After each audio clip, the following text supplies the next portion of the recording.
बाबा जी के जन्म का उद्देश्य हो रही से आप मन भली भांति जानता हो और पहचानता हो भी। एक जमाना रही से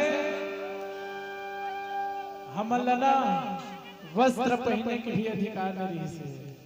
ऐसे जमाना रही से, ऐसे जमाना में बाबा गुरु घासीदास, बाबा रविदास, बाबा कबीरदास संत ज्ञानी महापुरुष के जन्म हुई और जेकर उपदेश ला आज ये सोन वर्षा के पावन धरती में मंच के माध्यम से आप मन के सामने प्रसिद्ध करता है।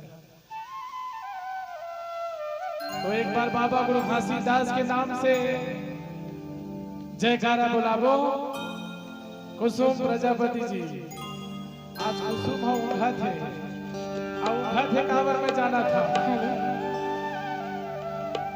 बोल परम पूज्य गुरु घासीदास बाबा की।